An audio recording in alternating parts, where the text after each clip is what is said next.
अंतर्राष्ट्रीय योग दिवस के पावन अवसर पर संसार के कोने कोने में रह रहे ऐसे समस्त भाई बहन जो योग में अपनी आस्था रखते हैं, मेरी ओर से कोटि कोटि नमन।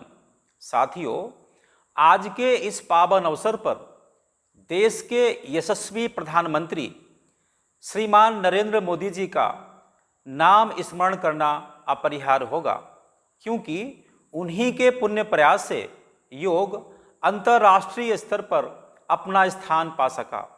हम सभी जानते हैं कि 11 दिसंबर 2014 को संयुक्त राष्ट्र संघ में 177 देशों के सहयोग से योग अंतर्राष्ट्रीय ज्ञान कोश बन सका।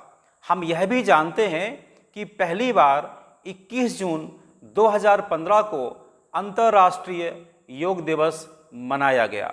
साथियों, हम सबको इस क्षण गौरव की अनुभूति हो रही होगी कि हम सब सनातन संस्कृति के मानने वाले हैं। साथियों, सनातन संस्कृति में जिन 6 दर्शनों की परिकल्पना है, उन्हीं में से योग एक है। हम सभी जानते हैं कि योग का जो मूल ग्रंथ है वह है योग सूत्र, जिसे महर्षि पतंजलि जी ने तैयार किया है। महर्षि पतंजलि जी ने जो योग सूत्र तैयार किया है उसमें 195 सूत्र हैं, जो 4 चैप्टर में डिवाइडेड हैं: समाधिपाद, साधनापाद, विभूतिपाद और कैवल्यपाद। साथियों, जो महर्षि पतंजलि कृत योग सूत्र है उसका मूल उद्देश्य क्या है, इसको समझने के लिए हमें केवल 2-4 सूत्रों के विषय में जानना होगा। महर्षि पतंजलि कृत योग सूत्र का जो पहला सूत्र है वह है अथ योगानुशासनम, अर्थात योग की ओर प्रवृत्त होने का जो प्रथम सीढ़ी है, प्रथम पायदान है, वह है अनुशासनबद्ध जीवन। अर्थात हम कह सकते हैं जो व्यक्ति अपनी दैनंदिन क्रियाकलापों में अनुशासन का पालन करता है वही योग की ओर प्रवृत्त हो सकता है। इसका जो दूसरा सूत्र है वह है योगः चित्तवृत्ति निरोधः, अर्थात जो अभी मनुष्य हैं उनके अंदर जो बड़ी समस्या है वह है मन का चलायमान होना। काश हमारा मन हमारी बात मानने लगे तो हम योगी हो जाएं। इसीलिए जो योग का दूसरा सूत्र है योगः चित्तवृत्ति निरोधः, अर्थात चित्त की वृत्तियों का निरोध करना योग का दूसरा लक्ष्य है। और जो इसका चरम लक्ष्य है वह तीसरा जो योग सूत्र है वह बताता है तदा दृष्टः स्वरूपे अवस्थानम, अर्थात जो हमारा मूल स्वरूप है। हम सभी जानते हैं कि हमारी आइडेंटिटी शरीर के रूप में नहीं है, हमारी आइडेंटिटी शरीर से कुछ हटके है। हमें उसका बोध हो जाए, यह योग का अगला और चरम लक्ष्य है। इसीलिए जो योग सूत्र का अंतिम सूत्र है वह इसी बात को दोबारा इंगित करता है, इसको अंडरलाइन करता है।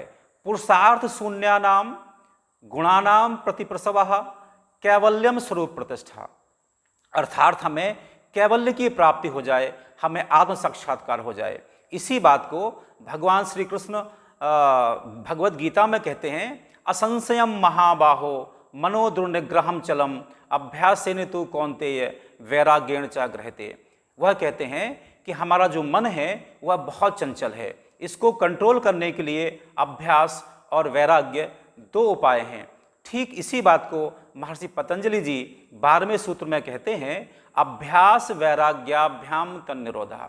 जो ऊपर कहा गया है हम कैवल्य की प्राप्ति कैसे करें, कैवल्य की प्राप्ति के लिए है अभ्यास और वैराग्य, जिसको भगवान कृष्ण भी इसी बात को अंडरलाइन करते हैं। और साथियों, इसी बात को जो अचीव करने के लिए जो योग में है वो 8 स्टेप हैं: यम, नियम, आसन, प्राणायाम, प्रत्याहार, ध्यान, धारणा और समाधि। साथियों, यदि हम समाधि माने कैवल्य की प्राप्ति, समाधि माने आत्म साक्षात्कार, यदि हम इसको अचीव करना चाहते हैं तो हमें क्रमशः यम नियम से होकर आगे बढ़ते हुए और कैवल्य तक जाना होगा। साथियों, भगवद गीता में भगवान कृष्ण 2 सूत्रों के माध्यम से इस बात को और स्पष्ट करते हैं। वह कहते हैं समोत्तम योग उच्यते, अर्थात योगी वह है जो प्राणी मात्र के साथ समता का बर्ताव करता है, किसी प्रकार का कोई भेदभाव नहीं करता है। और जो भगवान कृष्ण इसको आगे कहते हैं योगः कर्मसु कौशलम, अर्थात योगी वह है जो अपने व्यक्तिगत क्रियाकलापों में बड़ी कुशलता रखता है। अर्थात योगी माने कोई निकम्मा व्यक्ति नहीं, योगी माने कोई हिमालय पर रहने वाला व्यक्ति नहीं, योगी माने ऐसा व्यक्ति जो प्राणी मात्र के साथ समत्व का भाव रखता है, साथ ही साथ अपने कार्य में कुशलता रखता है। साथियों, मुझे यह कहते हुए थोड़ा सा अफसोस हो रहा है कि जो वर्तमान में योग का प्रचार प्रसार तो बहुत हुआ, किंतु योग को इस मूल रूप में नहीं समझा गया। हमने योग को आसन ही मान लिया। आज जब भी कोई चर्चा करता है क्या आप योगा करते हैं, योग करते हैं, तो वह यही समझता है कि हमारे साथ आसन की बात की जा रही है। मैं इस बात को एक एग्जाम्पल के माध्यम से अपनी बात स्पष्ट करूंगा।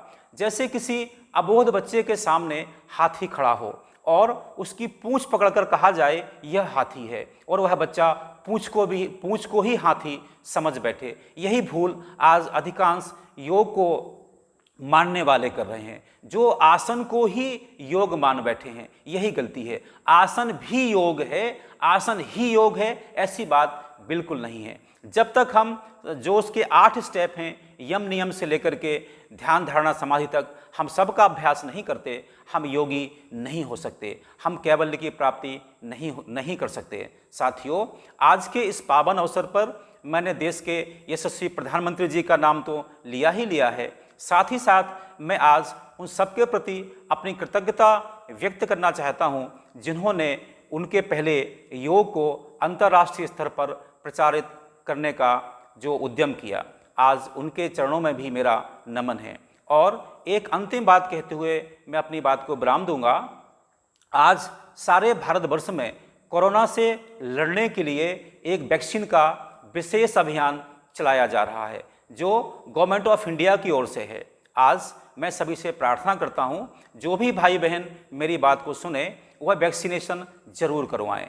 हम जानते हैं कि जब हमने पिछले वर्ष कोरोना का जो कहर देखा, उससे कई गुना ज़्यादा इस बार देखा, और इस बार इतनी सारी अनहोनियां हुई कि उनकी कल्पना भी नहीं की जा सकती। ऐसे लोग जिनके बारे में कोई सोच भी नहीं सकता था, वह काल कल्पित हो गए। हम चाहते हैं कि हमारा समाज, हमारा परिवार सब सुखी रहें, तो हमें कोरोना की वैक्सीन लगवाना ही पड़ेगी। मैं प्रार्थना करता हूं, जिस प्रकार की भ्रांतियां इसको लेकर फैलाई जा रही हैं कि कोरोना से जो उसका वैक्सीनेशन कराने से अनेक प्रकार की बीमारियां हो जाती हैं, लोगों की मृत्यु हो जाती है, यह बात गलत है। दूसरी भ्रांति यह फैलाई जा रही है कि इसमें गाय के बछड़े का खून मिलाया गया है, यह बात भी गलत है। साथियों, मैंने और मेरे सारे परिवार ने वैक्सीनेशन करवा लिया है और किसी को कोई तकलीफ नहीं हुई है। मैं आपसे प्रार्थना करता हूं, आप समाज के एक जिम्मेवार नागरिक अवश्य होंगे, इसलिए समाज की चिंता भी करेंगे, किंतु समाज की चिंता आप भले ही ना करें, किंतु अपनों की चिंता तो करेंगे ही करेंगे ना।